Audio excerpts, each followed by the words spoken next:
कल्पना कीजिए एक शाम जब सूरज धीरे धीरे डूब रहा हो और घर में एक अजीब सी खामोशी छाई हो। आसमान में नारंगी और गुलाबी रंगों का मिश्रण हो और हवा में एक हल्की सी ठंडक महसूस हो रही हो। आज हम एक ऐसी कहानी में कदम रखते हैं जहां प्रेम की छोटी छोटी बातें कैसे बड़े घावों में बदल जाती हैं। अर्जुन और प्रिया का रिश्ता कुछ महीनों से एक नाजुक डोर पर टिका हुआ था। वो छोटी छोटी बातें जो कभी हंसी मजाक में टल जाती थीं, अब धीरे धीरे एक भारी बोझ बनती जा रही थीं। जैसे बारिश की छोटी छोटी बूंदें जब लगातार गिरती रहती हैं तो एक दिन बाढ़ का रूप ले लेती हैं। प्रिया के दिल में कुछ अनकहे सवाल थे, कुछ उम्मीदें थीं जो शब्दों में कभी नहीं आईं, और अर्जुन वो अपनी जिम्मेदारियों के बोझ तले दबा हुआ था, जहां उसका अहंकार कभी कभी उसकी आवाज बन जाता था। उस शाम की शुरुआत बिल्कुल सामान्य थी। प्रिया ऑफिस से थकी हारी घर आई थी।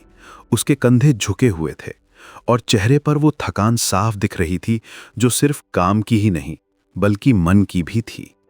वो चाहती थी कि अर्जुन उसे देखे, उसकी हालत समझे, बस एक बार पूछे कि क्या बात है। उसकी आंखों में एक छुपी हुई गुहार थी, एक मूक प्रार्थना थी। लेकिन अर्जुन अपने लैपटॉप में व्यस्त था, किसी जरूरी प्रोजेक्ट को पूरा करने में। उसकी आंखें स्क्रीन पर टिकी हुई थीं और उंगलियां कीबोर्ड पर तेजी से चल रही थीं। प्रिया ने धीमी आवाज में कहा, अर्जुन, क्या तुम्हारे पास 2 मिनट हैं? उसकी आवाज में एक नरमाहट थी, एक उम्मीद थी। अर्जुन ने बिना ऊपर दिखे जवाब दिया, हाँ, बस 5 मिनट और दे दो, ये काम खत्म कर लूं। लेकिन वो 5 मिनट कब 30 मिनट बन गए, प्रिया को पता ही नहीं चला। वो वहीं बैठी रही, इंतजार करती रही अपने मन की बात कहने के लिए। जब प्रिया ने दोबारा कोशिश की तो अर्जुन की आवाज में एक अजीब सी चिढ़ आ गई। प्रिया, तुम्हें दिखाई नहीं दे रहा कि मैं काम कर रहा हूं? यह प्रोजेक्ट कल सुबह सबमिट करना है। उसके शब्दों में एक कड़वाहट थी, एक अधीरता थी। प्रिया के दिल में एक तीर सा लगा। वो सिर्फ 2 मिनट की बात चाहती थी, बस इतना कि अर्जुन उसे लगे कि वो उसके लिए मायने रखती है। उसकी आंखों में दर्द की एक लहर दौड़ गई। मैं सिर्फ, प्रिया ने कहना शुरू किया, लेकिन अर्जुन ने उसकी बात काट दी। देखो प्रिया, मैं तुम्हारे लिए इतनी मेहनत कर रहा हूं, हमारे फ्यूचर के लिए, क्या तुम इतना भी नहीं समझ सकती?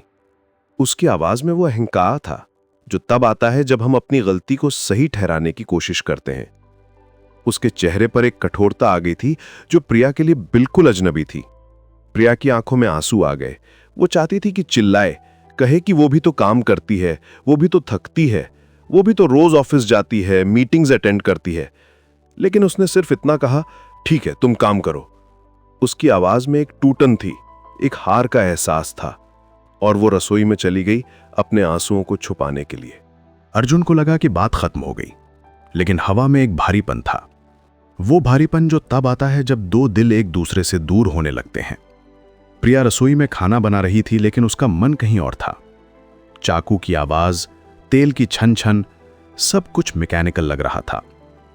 वो सोच रही थी कि कब से वो अर्जुन से सिर्फ इतना चाहती है कि वो उसे देखे, उसकी बात सुने, बस 2 मिनट के लिए अपना लैपटॉप बंद करके उससे पूछे कि कैसा रहा दिन।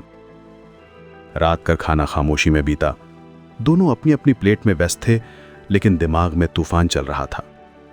चम्मच की आवाज, ग्लास रखने की आवाज, ये सब आवाजें उस भारी खामोशी को और भी गहरा बना रही थीं।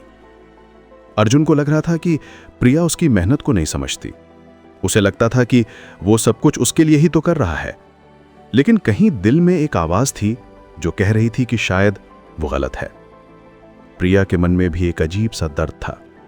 वो सोच रही थी कि क्या वो सच में इतनी नादान है कि अर्जुन की मेहनत को नहीं समझती। लेकिन फिर वो आवाज आती थी जो कहती थी कि प्रेम में समझदारी सिर्फ एक तरफ से नहीं होती। प्रेम में दोनों को एक दूसरे की जरूरतों को समझना पड़ता है।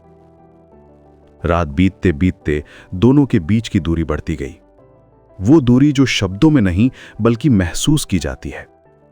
जब वो बिस्तर पर लेटे तो दोनों अपनी अपनी तरफ मुंह करके सो गए। बिस्तर का वो हिस्सा जो कभी उनके बीच का ब्रिज था, अब एक समुद्र लग रहा था। लेकिन नींद कहां आनी थी। दोनों के दिल में एक अजीब सा दर्द था, एक अपराध बोध था। अर्जुन सोच रहा था कि शायद वो प्रिया के साथ थोड़ा सख्त हो गया।